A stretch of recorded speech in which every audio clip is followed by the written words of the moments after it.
Alright, Joe. Fuck it, I'll do the same intro, man. Nothing on here scripted.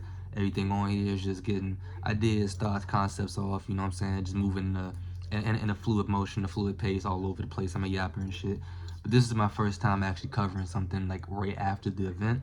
As of right now, hopefully this goes up the same day. I'm probably not going to edit this too heavily. But as of right now, what is it? Yeah, 4, about to be 5 o'clock. The Monday after Mania. It's just going to be, you know what I'm saying? I guess kind of a review or whatever. However, I end up talking through this. Only thing I will say, I'm gonna start off with my general thoughts about certain things, and then it will go into like match by match, and just how it pertains to specific situations of what happened the last 2 nights. Um, but yeah, man, straight up, overall grade of Mania, y'all. Combining both nights, I might give it like a 6 or a 7, honestly. And I want to start off with this, man. None of my gripes, none of my hangups with this Mania have anything to do with the wrestlers. I want to start off by saying every single wrestler who showed up, man. First of all, everyone's gear was fire. And no one had any mid gear this year at all. Um, yeah, everyone showed up with their A game, interest is on point, everything like that. Energy was there for them. So everything, great job for y'all, man. Like amazing. Like just a like round of applause for every superstar who showed up. Um, this is what I'm gonna say, man. I want to get the negatives out the way quick, just so we can flow through this, focus on the positives and the match by match, the nuances. Um, these matches were too damn short, man. That's my number one issue with this Mania, and really what made it pretty mid.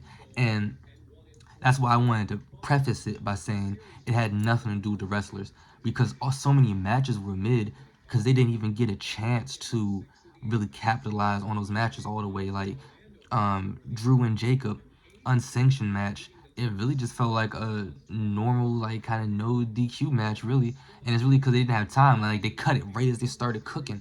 Stephanie versus Liv, that was really short. It got cut as soon as they started cooking. Sammy versus Trick Williams cut as soon as they started cooking. Obi and I said Obi, Oba and Lesnar, like cut too early, man. So yeah, that's my main issue. And of course, let's get to everyone's issue, man. The ads. Way too many ads, and I really feel like they cut down some of these matches to make time for the ads, which is nasty work. Also, as Chisel the Don has pointed out, no backstage segments, man. We got the Dan Howe's, Miz getting humiliated in a new creative way every year. I guess that's tradition now. Um, but yeah, no backstage segments, anything. Like even if it was just something fun with R-Truth, breadcrumbs to another storyline or anything like that. So yeah, but yeah. Match is too short, man. I think did we have even 5 matches that eclipsed 10 minutes? We know, Punk and Rowan definitely did. I want to say Jade and Rhea barely eclipsed 10. Um, Gunther and Seth eclipsed 10. Randy and Cody eclipsed 10. But honestly, I think if we cut out the Pat McAfee and Jelly Roll shenanigans before the bell rang, I think after the bell rang, that shit might be right under 10 minutes, unless I'm tripping. But yeah. Oh, and the ladder match cooked. Ladder match was definitely over 10. So what? So Punk and Roman, Seth and Gunther, ladder match, unsanctioned match. That's like 4 matches that I know were over 10. I'm pretty sure. I think Jade and Rhea. I think Jade and Rhea went over 10. It might have, it might not have, but either way, I should not be able to count on one hand how many double digit minute matches we had in a 2 night event. And it's not like we had hella matches that was crazy. Like this felt like y'all remember the Mania where we had Jimmy versus Jay, and that match was so underwhelming. I think I want to say that was right before the main event, or I think it was just a match they got cut down. Like their time got cut down to make room for Roman versus Cody and shit like that, because that was going to take forever. Um, and it suffered because one, it's like mostly like super kicks and Samoan drops, which is fine. It's a fine style of wrestling if you pull it off. But they weren't given time to do it, so it just felt rushed and the emotion wasn't there and shit like that. That's how I feel like every match, apart from a few in those last 2 nights, felt like that. Where it's like I don't want to say soulless because that sounds like it's the wrestler's fault. Because like I said, the wrestlers showed up. It's just like they didn't even get really the time to let the matches and everything mature the way they should have. But yeah, those are my main gripes. And also, TKO, y'all some fucking scumbags for advertising, hey, John Cena's first appearance since retiring. And you had him introduce us to Mania, do the attendance count for one night, then do it for the second night. And then there was the Danhausen Miz thing where Cena didn't really, he kind of subtly cooked Kit Wilson, which was funny. He said, "And you are," that shit was funny, but he didn't really have any involvement in it. He was just kind of there, like turning his head and barely reacting. But yeah, you had him do that, and then just the attendance count. Which, by the way, y'all niggas really insulted our intelligence by saying having him do an attendance count for night one, and then an attendance count for night two, and having this nigga combine the attendance counts like most of these aren't the same people. Like, nigga, it's in the same exact arena, bro. Like, come on. Like, now I feel like y'all just think we stupid, but neither here nor there. But yeah, if I had to give any negatives, I didn't even want to spend this much time on it. But negatives or hangups, match is too short, ads too many. Those two things probably go hand in hand. And then y'all being some scumbags for parading John Cena in front of me like that to just have him be a puppet. Like that's insane. But overall, y'all, I think it's the consensus view that night two is better than night one. I don't have, like I said, it just happened and I haven't rewatched it, so forgive me if I fuck up the order or a detail or something. But first match, Speed and the Vision versus the Usos and LA Knight. That was good for, and that was the first thing I was like, damn, that was quick. But I was like, okay, it's the celebrity match, something cool, and whatever. So I'm like, it's part of the first hour, just worldwide. So I was like, okay, maybe that's why. I didn't know the rest of the show was gonna be like that. But it was cool. I'm happy LA Knight got to pin him. Like I said, I don't like the fact that the tag titles weren't on the line at WrestleMania. Neither one. Who's the other fucking tag champs? I don't even know because the Vision just took that one. Who has the other tag titles? That's crazy. I don't got cable no more, so I don't get to watch SmackDown week to week, so I don't know. But anyway, bro, is it the Wyatt stick? I don't know. That's crazy that no tag titles on the line at Mania. But anyway, I don't like the fact that it's like that. But I'm like, you know what? We got LA Knight on the card at Mania, so I guess I'll take what I can get in that regard. So, and I'm happy he got the pin. Speed got his moment. That nigga is an athlete for real. The way he jumped from there was just beautiful, picture perfect. So I'm happy he got his moment. Happy LA Knight got the pinfall. Right people won. Everything's cool. Like, it's like, okay, cool match. I'm happy this was the first thing. Kind of like if we build momentum, this doesn't slow it down or anything. Just start it off with this and let's go uphill from there. What even came after that? Was it Drew and Jacob? I want to say it was Drew and Jacob after that. Um, Once again, right as they started cooking, bro, y'all cut it too short. Jacob had a dope entrance. The fighting was good. I like that they were starting to tell the story of, oh my god, Drew has PTSD with red toolboxes because of what CM Punk did to him. So I like that being a little inkling, like part of the story of the match.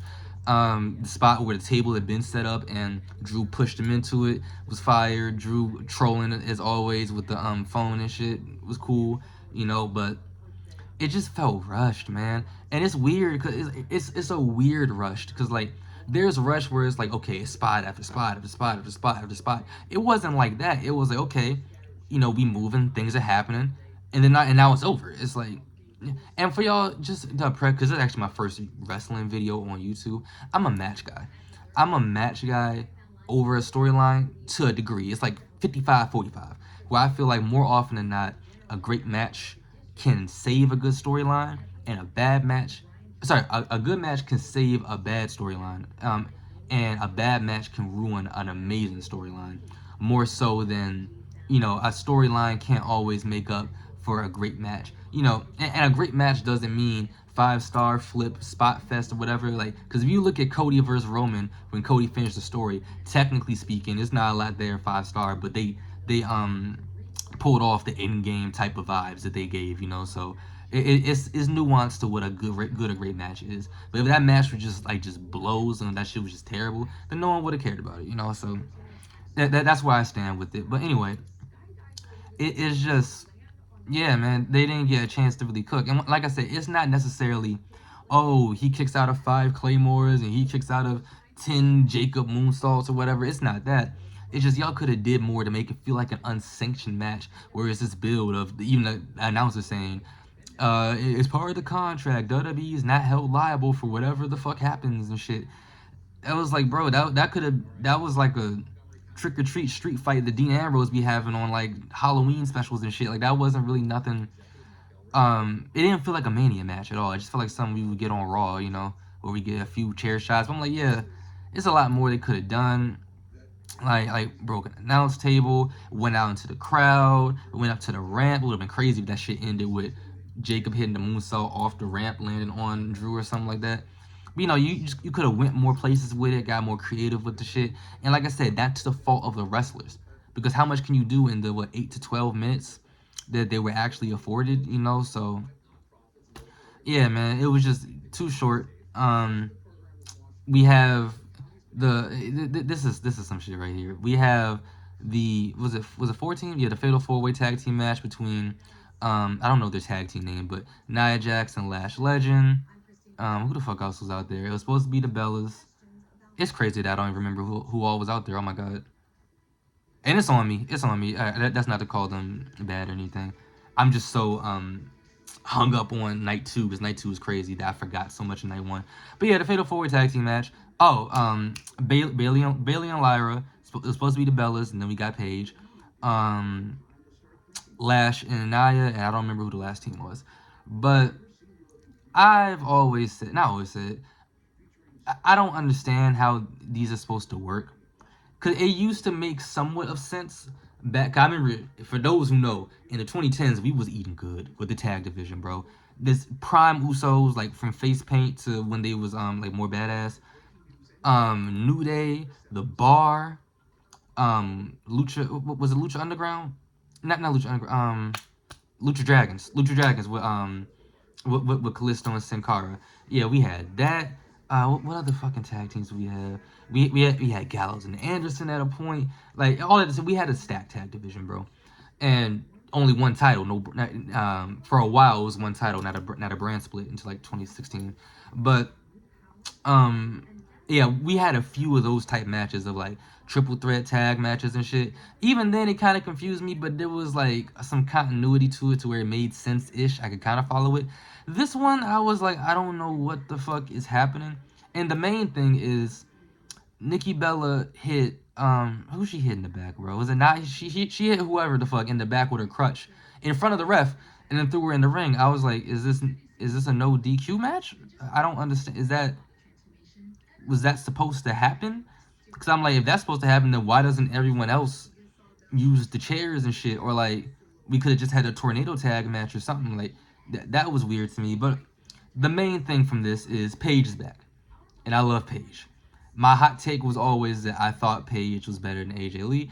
But that's a different conversation. It's not something I'm like passionate about. Like, oh, y'all niggas don't know. It's not like that. It's just it's slightly, and it's probably just a little bit of personal preference. But I'm happy that Paige is back. I hope she's here full time. However, Paige being a tag champ with a Bella is weird. It's very, very, very, very, very, very, very, very weird. I've always said that the tag division for the women is probably the weakest division, and it has been for a long time. I don't know if it's an emphasis thing they got to put on there, or maybe because a lot of these teams are just fucking random as shit. Sometimes, you know what I'm saying? Like, and maybe it's because like they don't have a gimmick that goes together. It's like, oh, this person and this person, which is fine. But you gotta have some like solid tag teams that like, oh, it like for instance, we have like the Kabuki Warriors, where it's like, okay, that's a tag team. Like these two, like these two and three when it was EO, they go together. When we had Damage Control, they felt like a real faction. They had like a name, a theme song and shit, and a shtick to them. I was like, okay, you know what I'm saying, cool. And then even like Bianca and Jade felt like a real solid team, So we just need more of that and for them to stay together longer because not Bianca's fault. She got injured and then the pregnancy and shit, and they had a good thing going with those two and Naomi, but it was too short lived to really mature the way that it needed to. So we just need more tag teams that we can take seriously as a team, and not just a collection of two people. But all that to say is this isn't helping the tag division none. Um, yeah, like this just looks weird as shit. But I'm happy Paige got a WrestleMania moment. I'm very happy about that. I love Paige, so shout out to her. Um, we got that. Honestly, I'm just gonna go because to not make this video too long. I'm just gonna go out of order and shit that I remember or shit that like really stuck with me. Randy versus Cody, man. Look, I want to say the two things can be true, y'all. As stupid as the Pat McAfee shit was, I don't want him to go away. I think he was a great commentator. I think he gave some life back to Michael Cole. And we have this revitalized Michael Cole over the last like 5 years. I love him, what he's been doing on commentary. I think Pat has good energy as a manager, as a talker, and he has some heart when he had that match against Gunther. You know, where he can actually help. He can help drive a storyline. Actually, he gave us the title of Brock Lesnar when he called him the alpha male of our species. That's fire. And even when he was introducing Randy and he took the mic from the from Alicia Taylor and shit, I dug it the way that he announced them and shit. I fucked with it. It's just that he had the unfortunate circumstance of being thrown in a situation that he didn't need to be in. He did not need to be thrown into. So it's like no matter what he did, honestly, they just fucked up by even putting him in that situation. So now I'm kind of sad that he's gone and won't get a chance to do good things. And same thing with Jelly Roll, where it's like, okay, why are we taking time out this match to have Jelly Roll give him his elbow, like, because he teamed with him against Drew? Randy, this isn't you. Man, get the fuck out of my face. And once again, not to disrespect Jelly Roll or Pat or Speed or any of these people who've been showing up, because they've actually shown me that they have a respect for this business. They're helping draw people to the business, legitimize wrestling again. And I love it, and I appreciate it. And like I said, all my hangups are really with TKO and management for even throwing them in situations where they did not need to be. Because by direct comparison, this Cody and Randy match should have been a parallel of the Roman and CM Punk match, where there was no interference, no shenanigans, just two guys being heated, going at each other. So, yeah, I like the ring psychology, what they were doing with Randy's fucked up leg and everything. I don't feel like he should have lost. I knew he was going to RKO Pat, which, by the way, I mean, I guess since he lost, whatever. But why did Pat come to the ring in slow count? Like, wouldn't the point of shouldn't he be like 1, 2, 3? Like, you know what I'm saying? Like count it fast, whether Cody kicks out or not. Like, why was he 1, 2, 3? Like, come on, man. Like, there was no, that shit was stupid. Um, yeah, and then Randy losing because of that is like stupid as fuck. And then y'all want to advertise to me, oh, the legend killer Randy Orton is back. I watched this nigga pull John Cena's dad into the from the crowd and punt kick him. I watched him handcuff Triple H to the ropes, beat his ass, RKO his wife, and then kiss his wife unconscious body in front of him. I watched Randy do some diabolical shit, bro. You ain't gonna advertise Legend Killer Randy's back for me just because I saw a punt kick. Like that doesn't fix all the other shit that had happened, bro. So yeah, um, that shit wasn't really all that. Trick Williams versus Sammy, just something else. Like I said, I'm just going over what pops in my head. Trick Williams versus Sammy was okay, but too short. I once again started cooking with Sammy slowly turning heel, fucking up Yachty and shit like that, which also shows how short the match got cut. Yachty didn't even, excuse me, it didn't even really get to sell all the moves that Sammy was doing to him because he got back up so quick. So, yeah, once again, cut short, but once again, happy that Trick got his moment. He 1 billion% deserved his moment. Oh, this is a match I skipped over from night one. Not Lyra, what the fuck was wrong with me? Liv versus Stephanie Vaquer. That shit was so disappointing, man. And once again, not for a lack of in-ring talent. The moments we got in the ring of actual wrestling was great. It cooked. It cooked. As ass as Liv Morgan's song is, the entrance was great. The entrance was great. Very, very, had a lot of personality to it. You know, it's one way to put it. And Stephanie Vaquer, the gorgeous, talented Stephanie Vaquer, had a very, you know, she just has the aura about her. Like that's a damn wrestler right there, you know. So it was great. And once again, just when they started to cook, Her like 1v3 in the Judgment Day was great, and then getting in the ring to face Liv again, I'm like, okay, we should have some more, head-to-head time between them. And even if Liv won, which I wanted Stephanie to win, but even if Liv was to win, maybe, Stephanie beats the Judgment Day, holds off Liv for a while longer, and then Raquel or someone interferes again, or Dominic or whoever the fuck interferes again for her to win, just to, just to drive the match and give us some more tension and suspense. It was like, oh shit, it's over. It was weird. Which also, Chisel Adonis again. I had on Chisel Adonis stream the whole time I was watching. Pointed out, I don't know how true this is, but I believe it because I haven't seen too many people kick out of the Oblivion. But Stephanie only the second. Let me line myself up with this camera better. What the fuck? Stephanie only the second woman to kick out of the Oblivion. Other one was Rhea Ripley. So shout out to her. But once again, like, I don't think the commentators really said much about it. Like, you didn't even get time to really, like, I knew the match wasn't over, I think was the problem. Because she got hit with Oblivion like 6 minutes, 5 minutes into the match. Like, if we had some build and let them tell the story of this and have a great match, like how Charlotte and Rhea had a few Manias ago, then I think it would have had more impact to it. So, yeah, bro, it's like, once again, I feel bad that they didn't get a chance to finish cooking. Like, the shit was starting to boil, and they fucking turned off the stove. Like, shit was crazy. So, yeah, man, that's my main gripe, and that was how it was throughout all of night one, bro. It was crazy, man. So it was so mid, and it's once again not. And I hate using the word mid. We live in a society, bro, where I've said before, everything gotta be peak or trash, or they call it mid, and mid has this disrespectful connotation to it, in my opinion, because like when niggas call shit mid, it's really their way of calling it overrated, because mid started from niggas taking shit that was super hyped or called classic, whatever, and they would say, oh, it's mid. Like, so it's mid to me. When I hear mid, it sounds like overhyped, but it's really the best word I can describe for it. Like, it was just so it didn't feel like Mania. So yeah, but I think that was everything in night one. Night two, I went over Trick versus Sammy. Jade versus Rhea, best Jade Cargill match. I think of her WWE tenure so far. I'm not as harsh on her as everyone else is, man. Is like, somehow sometimes just let people have like their powerhouse style and let her grow. Like, we gotta realize how young she is in this business, you know what I'm saying? So yeah, like, just give her grace, man. Like, motherfuckers be just shitting on people, bro, sometimes. Like, nah, she's good. She has the charisma. She's believable. You know what I'm saying? So I definitely fuck with Jade Cargill, and she put on a great match, and I think she showed. I like her powerhouse versus powerhouse more than her versus like a Becky or something like that. Like, I think it looked really good when they had some physical Sheamus versus Cesaro type of shit or something. The female version.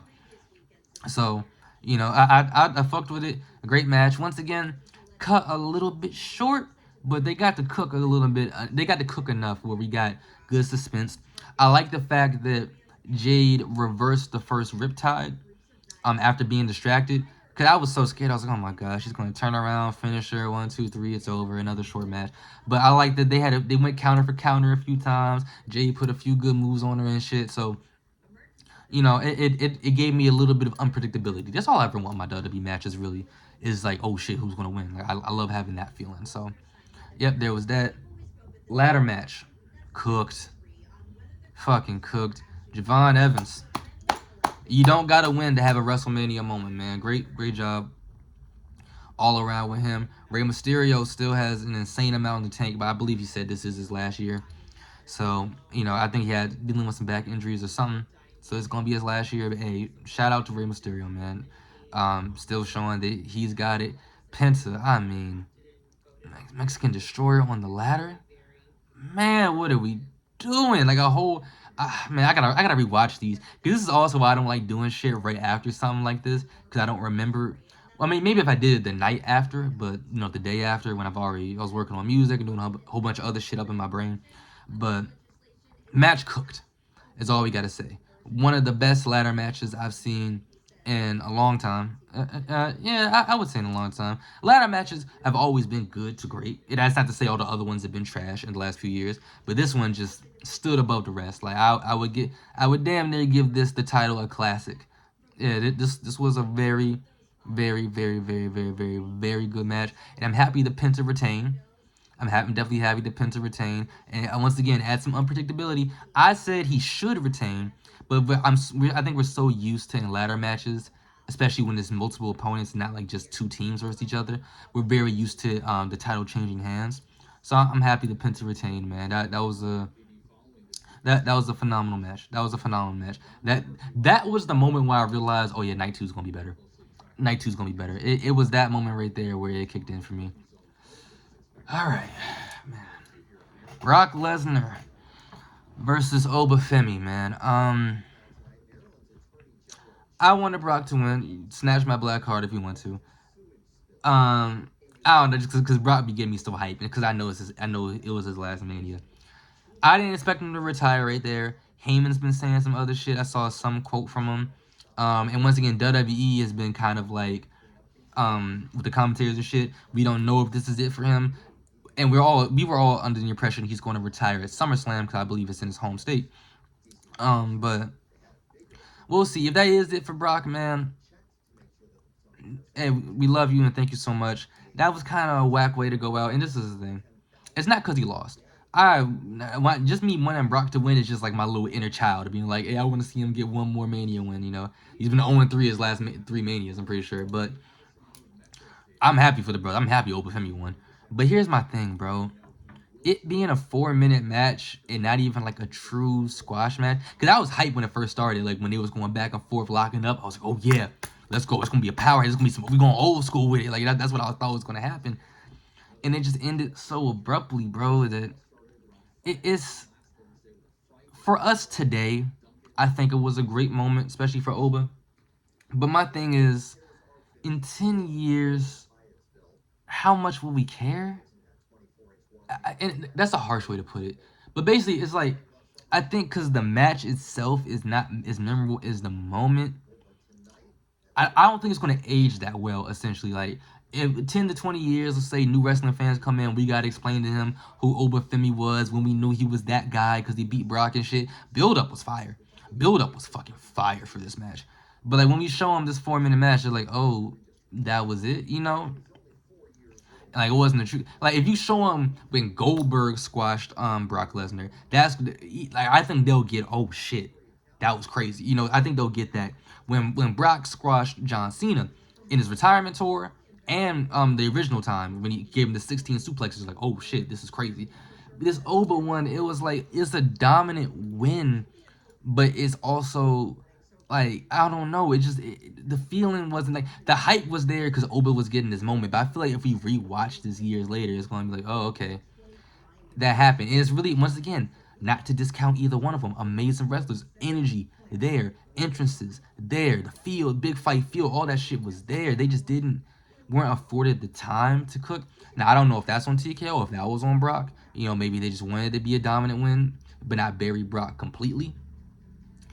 You know, you gotta let him get an F5 off and shit like that. But it was, I don't know, man. Just something about it was like, ah, oh, damn, this didn't hit the way I wanted it to hit, you know. So, but shout out to Oba, and hopefully, this, you know, now beyond that rewatchability or whatever, 10, 20 years later, the more important thing is that it will help catapult him to the fucking sun to get more moments, better ones, amazing matches, and to start off a lengthy and amazing career for the brother. I love Obafemi. So I'm really happy about that for him.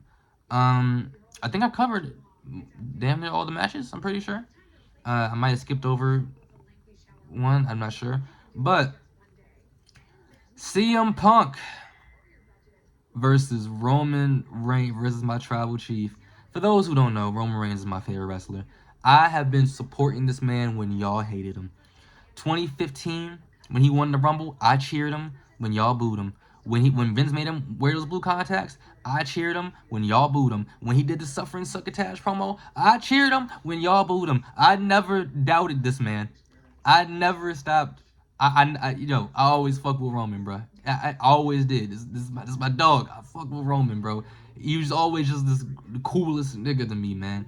I remember the moment I think where I was like, oh yeah, this is my guy, is the promo where he punched Miz out of his chair on Miz TV from a seated position. That's my, yo, I was like, oh yeah, this is my nigga. I fuck with Roman, bro. I fuck with Roman, man. And for all you niggas who think Roman can't wrestle, hey, look, like niggas would tell you the 2010s Roman was bad. The promos not good. Okay. Now some of the moments like where they just let him just be a cool dude, and not try to oversell him is, um, they just not try to oversell him as like a prototypical wrestler and shit. Like an overly tough guy essentially. Like when they just let him just be cool, be Joe essentially. It was cool, like the moment where he turned his back on Stephanie and shit. Anyway, I'm getting off topic. I'm about to start Roman Reigns glazing. Let me relax. But he what am I about to say? He could fucking wrestle. He had a bag in that like 2015 to 2018 range.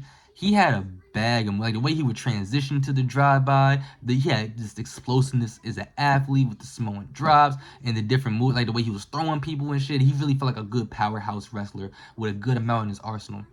These last 5 years with the bloodline and him being part-time, his matches were a bit formulaic, where it's like, okay, and a lot of times wrestlers would get the upper hand on him, and but like they would make it look like Roman's the few moves he did were like punches from God, like they just make them shit look like they hurt. Like one Samoan drop was worth 10 of their moves and shit, the 5 moves of doom and stuff like that. But yeah, his matches weren't that technically savvy or anything like that. It was usually the storyline driven with the bloodline and however they tormented and fucked with his opponent and shit like that.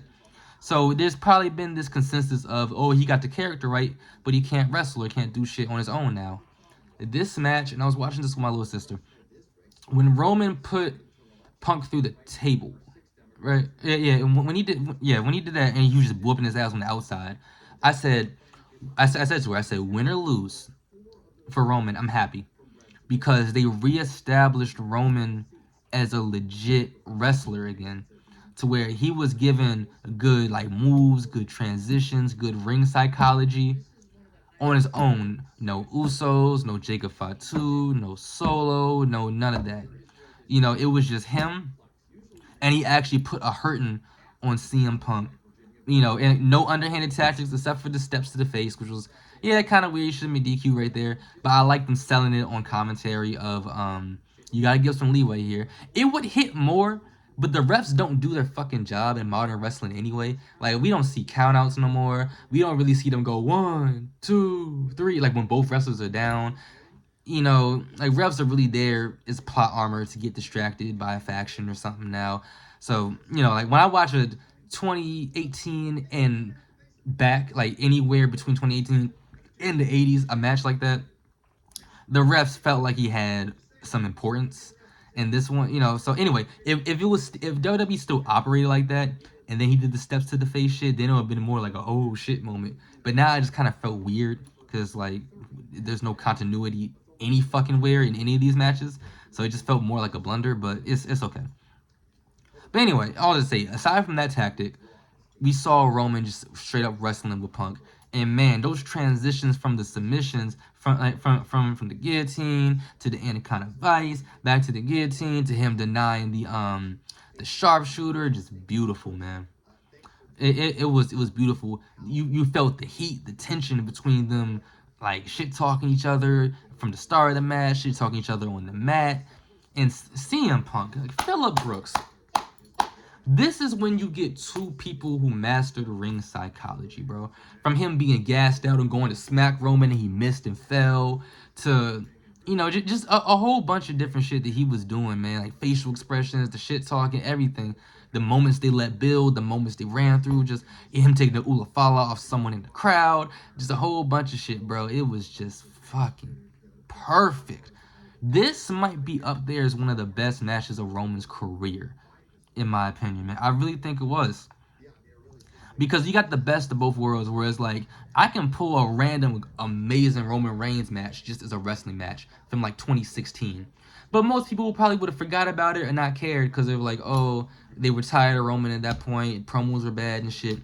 And then if I pull a post 2020 match from Roman, a lot of these will probably be good, but it's like, well, interference is coming. He's not being as athletic as he used to. So it's like not all the way put together, but the character's there. This is Tribal Chief character still there. still amazing. Build up for the match there, amazing. He was verbally sparring with CM Punk amazingly. So we got the height of this character, and we got to see Roman pulling out good and like athletic moves with the mastered ring psychology and the presence and everything. That was a fucking main event. That felt like WrestleMania. The only, and every, like I said, every wrestler showed up. We had some good matches. The only things that felt like a WrestleMania match, as in the complete package delivered, was Roman versus Cody, Roman versus CM Punk, and the ladder match. Those were the only things to me that felt like, yeah, this was fucking WrestleMania right here.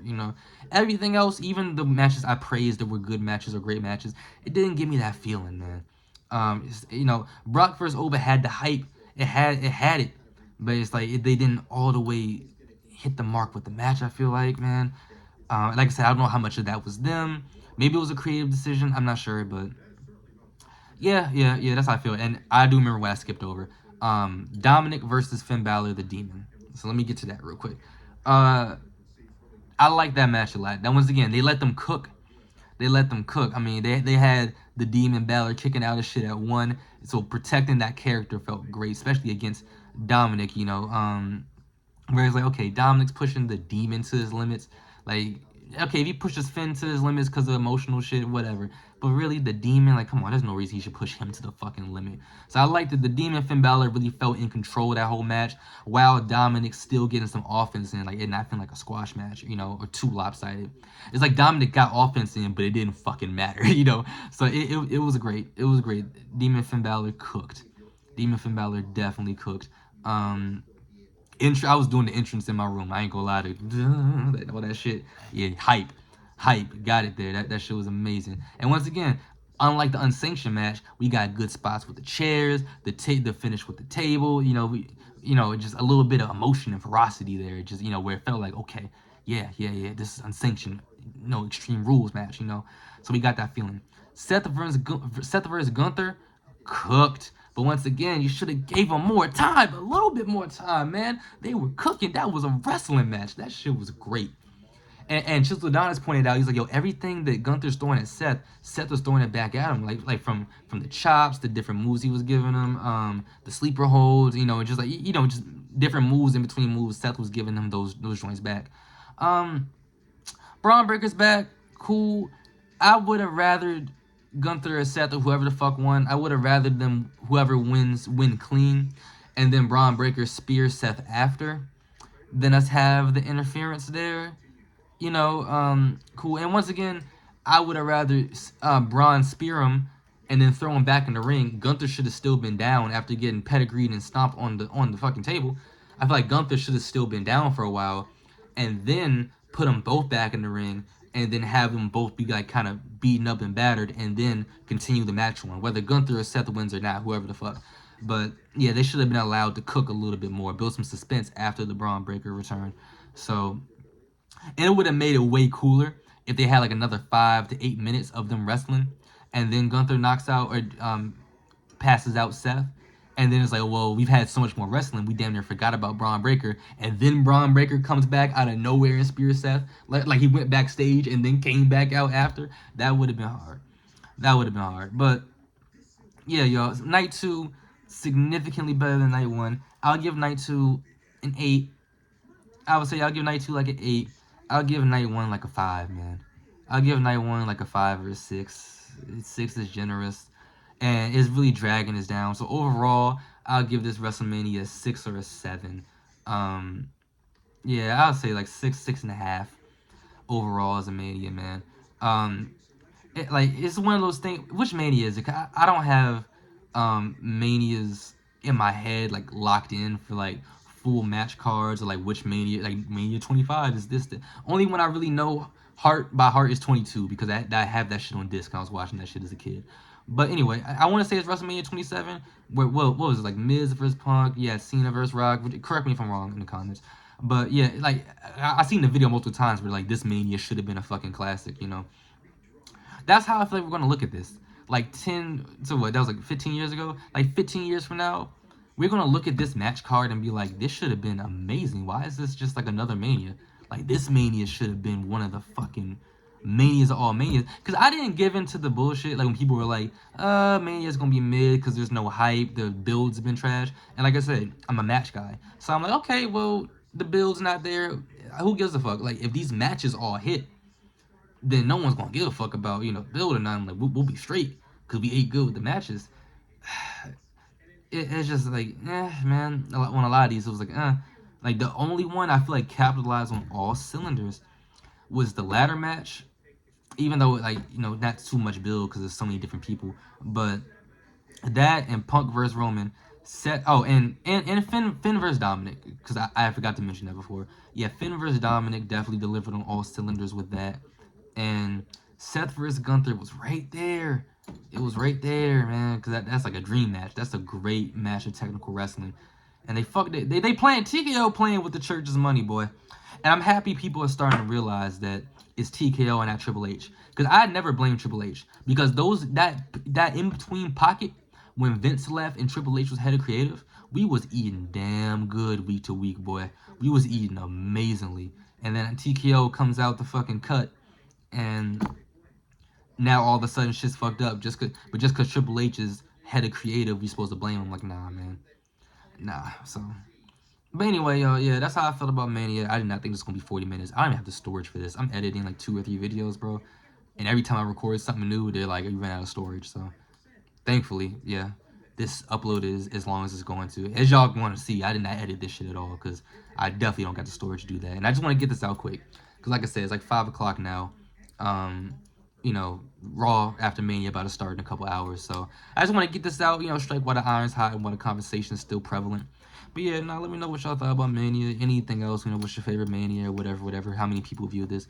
But yeah, for anyone who's been on this channel, more videos and different topics on the way. Football, Madden, video games, Street Fighter streams and shit. We want to get this shit rolling. I'll bring Arkham City back too. I'm gonna bring that shit back too. I'm gonna stream that shit soon. Just been working on a hell of a lot of music, so this page has got to take a little bit of a step back when I'm working on music. That's my first priority. But yeah, man, still love WWE, man. Still love it. It's nothing better. Well, I love football more than WWE, but there's nothing that feels more larger than life than good wrestling, boy. So we gonna see what happens. Oh, real quick, the reason why I'm not mad Brock lost. This is what I want them to do with Brock. I might make a little short about this. I wanted Brock to lose.